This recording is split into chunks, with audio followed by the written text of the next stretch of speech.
It all started with a very simple idea. Tell the stories of how successful middle market CEOs made it to the corner office.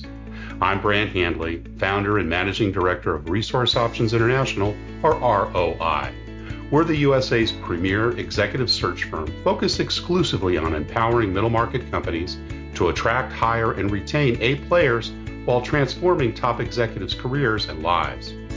ROI's Into the Corner office is dedicated to discovering how middle market CEOs advance their career, and we're making these remarkable and sometimes quite unbelievable stories available to you for the very first time.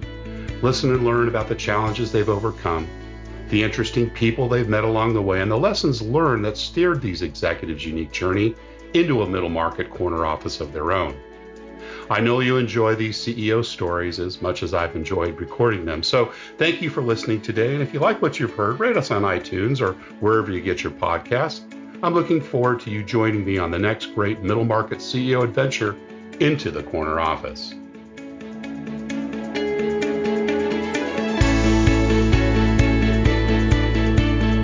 Today, my guest is Bill Walshe, a 20-year seasoned leader in the luxury hospitality industry. As CEO of Viceroy Hotel Group, Bill brings a truly global perspective as he brings extensive senior management experience with leading international luxury hospitality brands.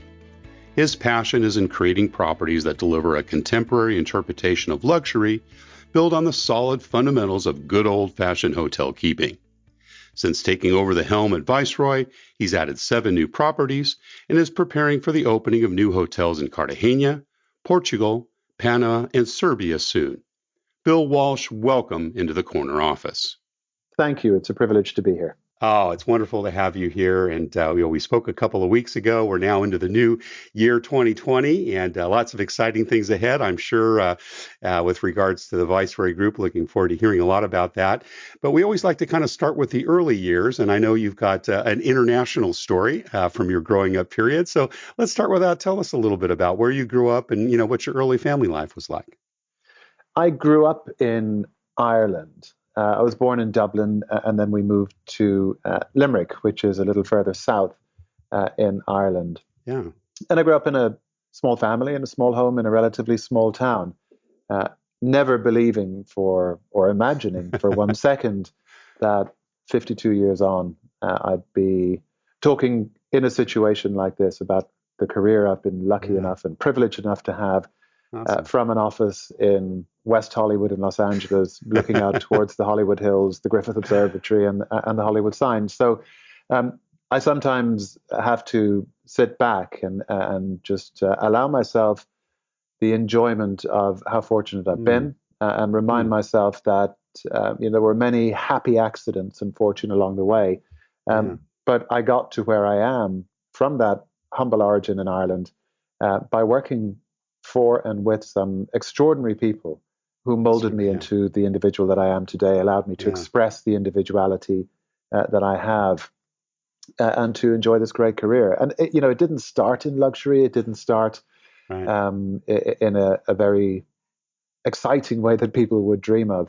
I was about 14 years old in Limerick, and my mum's first cousin owned a guest house, and he needed somebody twice a week to take out the trash. So on a Tuesday and a Thursday, I'd get on my bicycle. I would cycle 3.5 miles to the guest house.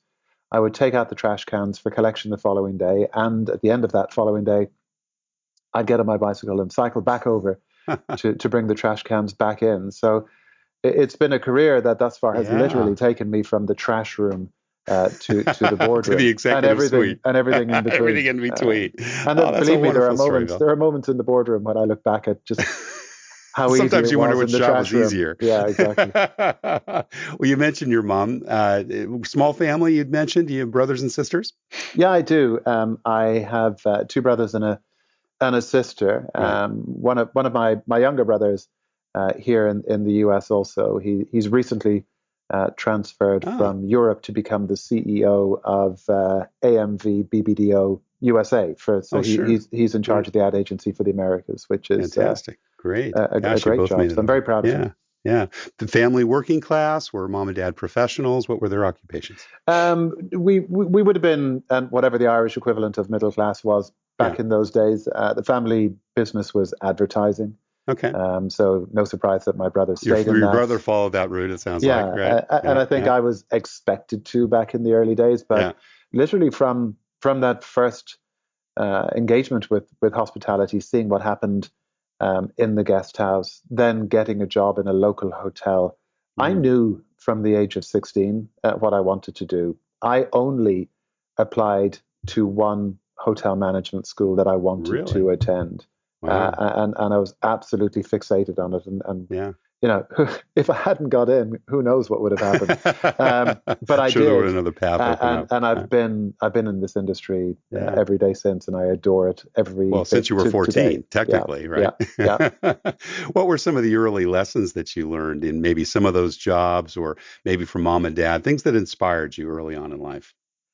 I think the things that inspired me back then, and what I came to realize quite quickly in hospitality, are the same things that inspire me today. And it's that, it's not rocket science. At the end of the day, what I believe hospitality is about is what I believe our lives should be about. We're human beings making other human beings happy. I think if we can build on making people happy and in a business circumstance, then make them proud, I think we're in very powerful territory. So from the very beginning, I realized when I was at the most junior level of the industry that you could possibly be at, getting a paycheck at the end of the week was nice. It meant I could go out and hang out with my friends and have some fun. Having somebody in seniority recognize my effort and say thank you. Having a manager, a supervisor, a leader, not just bark an order at me, but say please when issuing a request. Those were the moments that made what I did worthwhile. And I swore back then that as a leader, I would always try to express kindness in my interactions with others, and never forget the humanity which is at the heart of this industry. And yes, it's a business, and we have to make profits and keep shareholders and stakeholders happy. But I've built a career, and I run this company and have run others on the absolute belief that in P words, pride comes before profit. Pride drives profit. And if I can only have one, I'll make people proud. And if that happens to be in a unsuccessful way business-wise, then I'll try and fix the business model. But I will never sacrifice integrity, humanity, and pride in the pursuit of short-term profit. Great principles. Growing up, were you a good student? I got done what I needed to get done. And I think there's a great advantage to knowing what you want to do from an early age, because then you know what the qualifications, the entry qualifications are. Yeah. And what kind of experiences to get along the way. And you set your goals to achieve that. So was I straight A? No. Did I have sufficient academic capability to get me where I wanted to be? Yes. But I always tried to, and for myself in my youth, and have encouraged the same with my own kids, tried to not be academically obsessed, and to be rounded, and to have different fun experiences. When I look back on that period that I was starting out in the hospitality industry, and when I went to college, again, I worked hard enough to make sure that I succeeded and got the academic qualifications in college I needed. I put myself through college, and I put myself through college by being a DJ on what was then illegal commercial radio. Pirate and pirate radio, Oh, great. And doing stand-up comedy. So really? In addition, that's cool. So those were kind of your entrepreneurial things, right? Were they moneymakers for you during those periods of time? They were. They were. So the DJing, I did the radio stuff, which didn't make me money, in order to do clubs, which did make me money. Right. And then in college, I started to organize events. So I would actually hire a club and run my own events and program them. And the stand-up comedy was just something that I loved to do. And maybe it's coming from an advertising family where communication was always at the heart of what we did. My mom, who's now passed, bless her, but she always used to say that from the moment I was born, I never met a microphone I didn't like. And always a smile on your face. I think I can hear that as well. Yeah, absolutely. What about outside of class with sports, music, theater? Were you involved in other things that, interested you during those early years? Music, but music from the perspective of playing music in DJ clubs, part. being that DJing. And back then it was relatively, it was lucrative. It was socially engaging. It was hard work. You would pack it wasn't digital back then, so you'd have a box of a couple of thousand records, and you had the twin decks, and the needle would break, and you had your lighting boxes, and you'd go to, I don't know, the local tennis club, and on a Friday night, and set up in their community hall and do a gig for 2 hours, and people would love it or they wouldn't, and you get paid, and then go and do it again the following night at a birthday party or an engagement party. But what it taught me was the value of preparation, because if you just turned up to wing it, it didn't go well. And that sense of entrepreneurship, and we didn't have the distractions back then, and I don't want to sound like an old man, but we didn't have the distractions back then that I think the youth of today have. You're either out kicking a football, or you're watching one of 3 television channels, or you used your time constructively, and I chose the latter. Awesome. Now, you went to the Galway Hotel School. Was that your first choice? And you kind of said you knew what you wanted to do? Yeah. But that's on the west coast of Ireland. That's on the west coast. And the reason that I chose Galway was not so much for location, but they had a hotel management course which had a greater than typical component of work release. So you were actually on property, as opposed to spending all the time in the classroom. Yeah. An internship part of it, or was it a paid? I know internships were part of it. But I would finish college at 3:00 on a Friday, take a bus back to Limerick, and I'd be working for the weekend. So I would work in a hotel from Saturday morning breakfast service through to dinner, and then I would go and open the nightclub as DJ before the main DJ came on. Do that Saturday, work through Sunday, and get in a bus and go back to college. But I loved it, and one of my favorite moments of my career, which I didn't understand at the time, but I do now, was on my first day of hotel school, first morning, and the first interaction with a lecturer. There were about, 28, 29 of us sitting in a classroom, and our professor, Brian Coyne, walked into the classroom. And his opening address to us was exactly this. He said, "Ladies and gentlemen, welcome to the hotel industry. It is highly unlikely that anybody in this room will ever become a millionaire.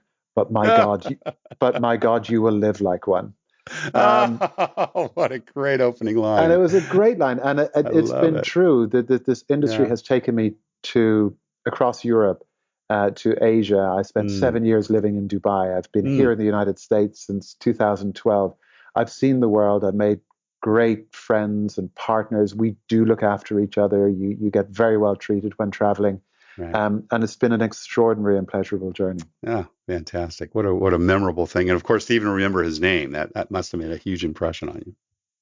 One of many who came subsequently that I owe everything to. What was the first job out of Galway Hotel School? What did you do first? I went to London to a hotel that no longer exists. As bricks and mortar, it exists, but I don't even know what the brand is. But back then, it was part of a German chain which was called Penta, and they were part of Lufthansa, the airline, and they had airport locations. And it was an airport hotel with about 350 rooms, and I worked as a conference and banqueting coordinator. So when people wanted to hold meetings, events, incentives, dinners, weddings, whatever it might be, I was their point of contact to do the organization internally and make sure that all of the operating departments were lined up and informed adequately to execute on the day, and did that for a few years and loved it. And that kind of, again, I found myself, I had subconsciously done it, but perhaps deliberately subconsciously, if that's not an oxymoron, had put myself in a situation where I was engaging with people constantly. It was very communication based. And I built off that and pursued a path in sales marketing, public relations, and communication for many years. So the commercial side of the business and activating and programming hotel experiences has something that has always fascinated and attracted me. Well, it sounds like it's a really good place to start too, Bill, because in the catering and events area, you really have an opportunity to work creatively, right, with your guests and try to create the best possible experience for them, well, always within the confines of what you have. But I'm sure there's a lot of special requests and things that people make, and you try your best to try to meet those needs. And you're kind of the cog in the wheel, because an event that is coming in, if it's a residential conference, there's a rooms element, there's a food and beverage element, there's a technical and audiovisual element. There's everything from security and parking, and as the coordinator of that event, I found myself not only interacting with the customer, but dealing with every department in the hotel. Awesome. And learning from what they did well and from when they occasionally missed. Sure. Did they give you leadership responsibilities early on in that role? I kind of assumed it a little bit. Okay. There was a great degree of autonomy because you owned the event. So if you were the conference and banqueting coordinator for the IBM sales conference, that was yours to own. And I started out, I remember, in trying to rally the operating departments that I was dependent upon by asking them, and very quickly got to a point of saying, this is my event, this is my customer, we have an obligation, and here's how it's going to work, and it's non-negotiable. Right. So in terms of expressing confidence in action and bringing people on a journey, I guess I stepped into leadership without even knowing that that's what was happening. What about some of the lessons from others? You'd mentioned that, we've all had good bosses and bad bosses. Can you maybe share one of each, something that you learned early on from a good boss? And you don't have to name the bad boss, but maybe some behavior that you observed and said, that doesn't look like a leadership strategy to me that'll work long term. Well, let's start with the good, and I'll give you an example. One of my favorite days of the year is Christmas Day. Not because it's Christmas Day, but because typically I find myself on Christmas Day in a location where there are operating hotels for the company that I run. So on Christmas Day, just a couple of weeks ago here in LA, Viceroy has had 3 hotels open on that day. Yeah. And every Christmas Day at about 10:30 in the morning, my youngest son, Finley, and I, and it's become kind of a family ritual for 15 years, get in my car and we go to each hotel with gifts and we walk back of house and personally thank every member of staff who's working, because they would much rather be at home with their families and friends. Yeah. I have the opportunity to do that, so it would be wrong of me not to go and express my appreciation for what they're doing. And I was taught that. I saw somebody do that very early in my career. That's awesome. And I thought, again, it doesn't take much. Right. You burn as many calories being nice as you do being nasty. So why be nasty? Right. It's so easy to be nice. You go and say please and thank you. So from that perspective, I had the opportunity to work for bosses that were very present in the business, and I learned from them that being present in the business, not sending a video message for orientation if you can be there in person, but showing up in person and connecting with people. So that was great. And then in terms of behaviors that I observed in bosses that, let's put it this way, I wouldn't want to mimic and certainly never set out to copy. It was mainly around people paying lip service to culture and lip service to the ideological obligations that they have as leaders. Here at Viceroy, we have a very activated ideology that exists within our company, and we're very true to it. It's very meaningful. We put as much effort into articulating why we do what we do, as much effort as we do how we do what we do. And the ideology is a statement of our beliefs, and I believe, and we challenge ourselves every day, and you have to work at it. We remain faithful to that. And I think it's made us a very unique, culturally unique organization. Throughout my career, I have observed bosses that I have worked for who are all about the culture when the cameras are on, who are all about doing the right thing when there are other people in the room. And then as soon as as soon as it's just them, it's like culture schmelcher. Let's just make the money, and if we squeeze people until they break, there'll always be more that we can hire. And that's attitude and behavior that I just find appalling. Very and short-term.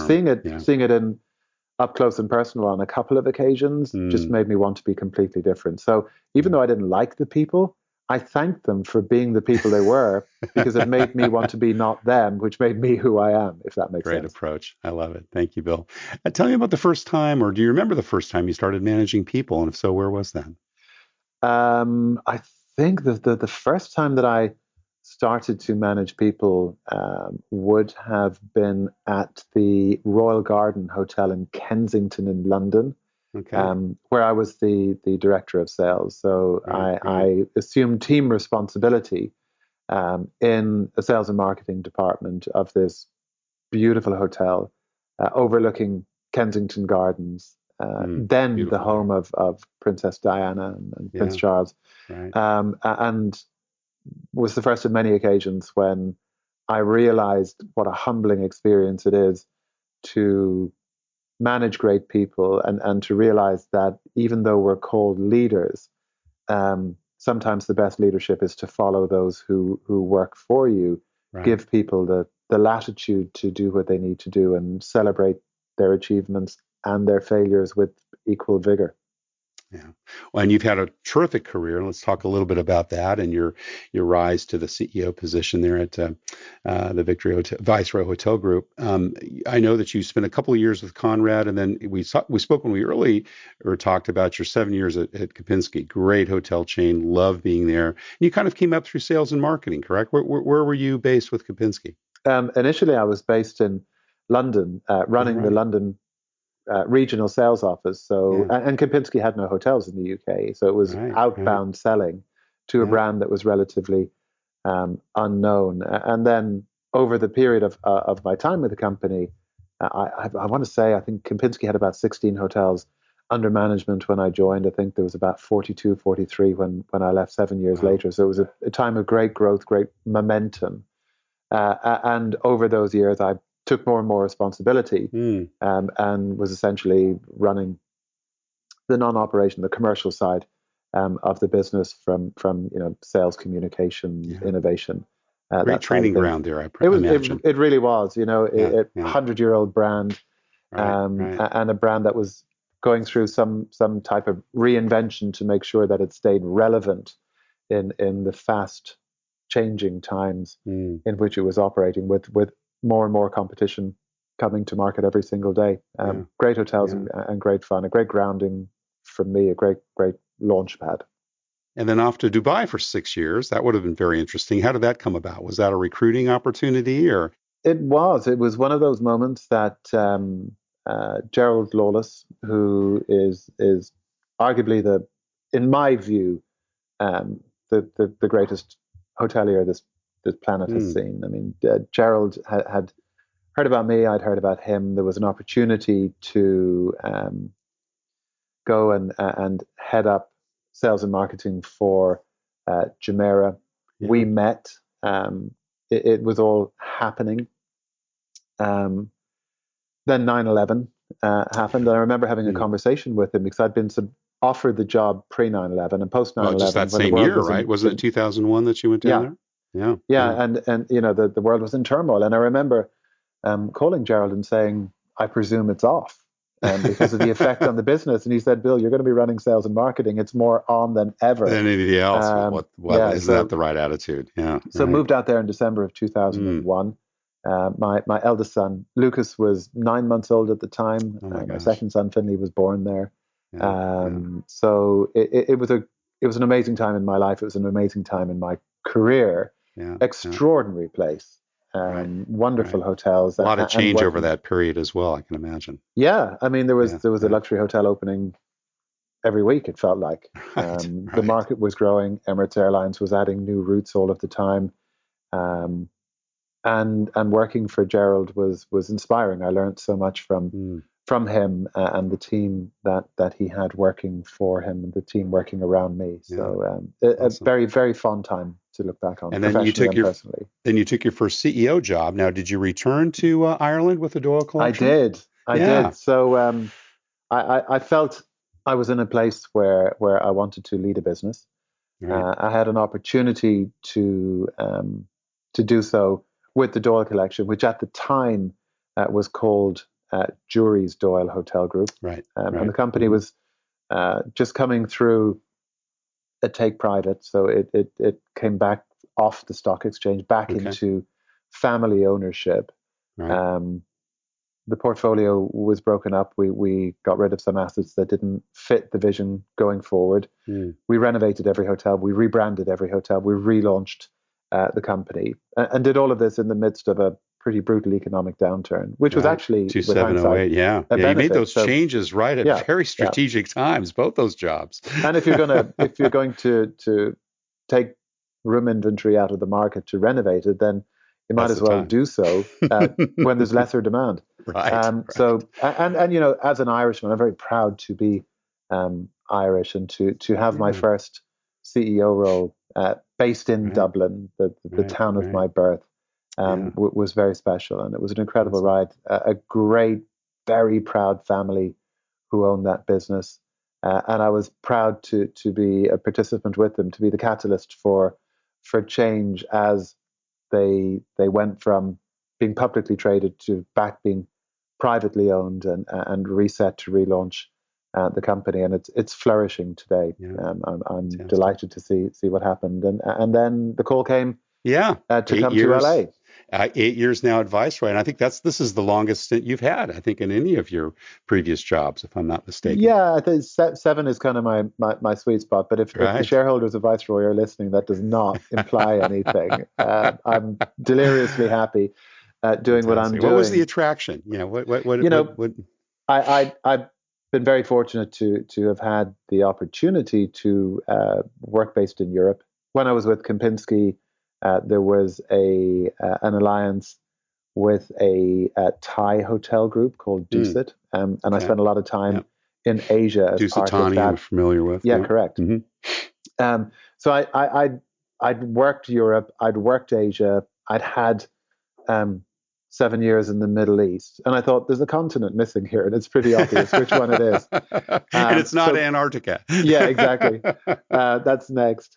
And I thought, but it would have to be something very special, very unique, something that reflected my passion and my belief. Turns out that Viceroy is owned by an Abu Dhabi investment entity called Mubadala. So they were kind of just up the street from the time that I was in Dubai. Right. And then they needed somebody to come in and take Viceroy forward to make sure that there was awareness within the business of what success looked like, both culturally and commercially, to help grow nationally, but also internationally. And it, I try to avoid cliches at any cost, but it was the easiest decision I ever made. I can't, to hear you say it's been 8 years, it feels like 8 months. It's hard to imagine. Yeah. Well, tell us about the group. What's the span? How many hotels, operating versus managing versus both? Number of staff. Give us a little thumbnail sketch. To begin with, I'll tell you a little bit about Viceroy's positioning. And what I consider us to be is a luxury oxymoron. Our positioning is consistent individuality. And very deliberately, those two words oppose each other, because where Viceroy lives is at the point of collision between those two opposing forces. And my job is to make sure we don't stray too far in either direction.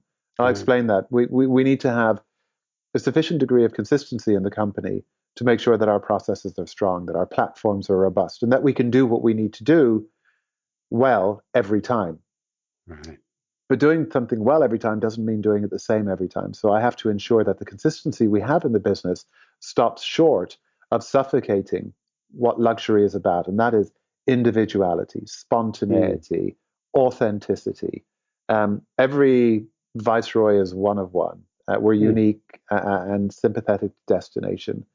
Are they all under the Viceroy brand name, or do you have multiple? we operate some hotels of what I would call extremely progressive personality for some of our owners. So we have hotels in San Francisco, Emblem, Zeta, Zeppelin, Zelos, that are kind of by Viceroy. So they're little bespoke hotel operations that the brand endorses as opposed to the brand sitting on. But then at the other end of the spectrum, and I don't mean from a quality point of view, because the independently branded are every bit as good, proud, and contributing as the Viceroy branded hotels. But the Viceroy L'Hermitage in Beverly Hills is a quite beautiful and it's a very established 5-star luxury market. And to put the word Viceroy on it is the right thing to do there. So, and is that an owned and operated property? No, we don't own anything. You don't own. We specialize in management. We have ownership partners for each of the locations that we operate within. And again, back to what I said earlier on, what do we do for our partners? Our first job is to make them proud. And for some of our partners, that pride is driven very much by the financial results. For others, it's to be award winning. It's to have great customer reviews and to reflect quality for a destination. Yeah. And again, a little bit of the scope, number of properties that you manage. 14 hotels open and operating at the moment. Okay. And we have 8 in the pipeline. We will open for sure 3 in 2020. So we have 2 hotels coming this year in Washington, D.C. One of them will be the Viceroy Washington, D.C. And the other is a hotel in quite close geographic proximity to it, but 1 million miles away in brand positioning. It's going to be called Hotel Zena. And the positioning for this hotel, it's going to be a tribute. It's going to be a celebration of the achievement of powerful women and the contribution of the female spirit throughout the ages. So we're super excited about this hotel. And that celebration, that reflection of achievement will be evident in the art program of the hotel and some of the things that we're going to do. So very, very different offerings. Yeah. And then later this year, we're going to open our second ski resort, already being in Snowmass, one of the mountains in the Aspen mountain range. We will be opening in Central Europe, in Serbia, in a resort called Kempinski. And that should come to market in September, ready for 2020 ski season. Beyond that, we have a golf resort under development in Portugal on the Algarve. We have an unbelievable resort under development in Bocas del Toro in Panama, which will feature overwater villa products. So the kind of villas that you find in the Maldives or in Tahiti, where you're out in the ocean on stilts. Yeah, exactly. Yeah, fantastic. So a really robust and exciting pipeline and tremendous momentum in the company.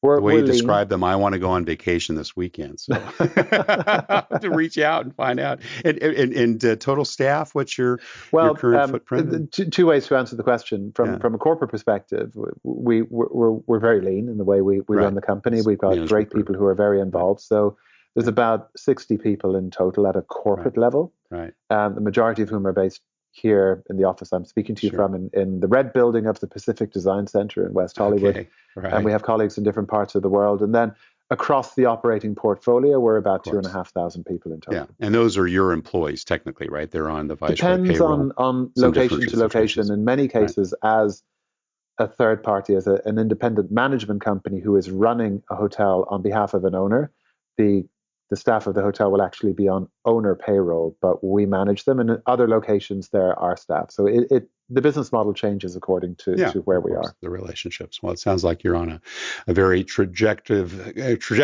trajectory, which is exciting as well with all the new properties coming up. Bill, I've heard it said recently that it can be uncomfortable sometimes having your answers questioned rather than your questions answered as a CEO. Have you been in that situation? If so, how do you handle that? I think if you're a CEO and you're not encouraging people to question your answers, then you're living with your head in a cloud, or the sand, one of the two, or the sand. Yeah, I mean, if we only hear our own voices, it gets pretty monotonous, and certainly it's not the most creative environment. So yeah, I would love to say, and I believe it's true. It happens all the time because it's encouraged. Good. Here in the corporate office, we do stand up every Tuesday morning. We go into a room. There's no script. There's no agenda. We go around the room. Everyone talks about what they're doing, how they're feeling, what their priorities are, what their concerns are, and everyone can chip into everyone's conversation, including mine. And there's no such thing as a bad question. I always commit, whether I'm here in the corporate office or visiting with the operating hotels and meeting with their teams. If you ask a question, you'll get an honest answer. Right.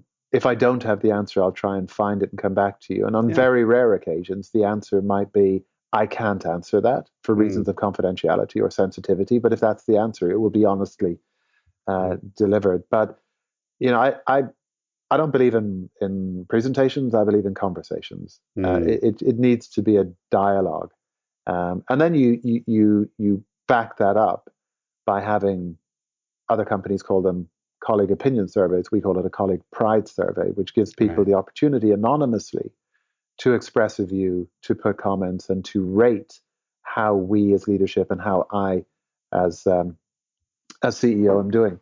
But at the very heart of this, going back to something we talked about earlier, is you're talking to a guy who always wanted what I got. And what I always wanted was the title of Chief Executive Officer. I was obsessed with it. I thought, this is it, the Holy Grail, the pinnacle. Yeah. And when I got it, I realized just how stupid it is. And I'm reminded of that every time I do orientation. So I walk into orientation, which I love to do, to welcome new colleagues to the company, and we'll say to them, what's your name? What do you do? And the answer might be, well, I'm Sam, and I'm a restaurant manager. And the title is restaurant manager because Sam manages a restaurant. And it could be somebody else who's a cocktail server, and they're called a cocktail server because they serve cocktails. So purpose and action are evident in their titles. And then they say to me, well, who are you?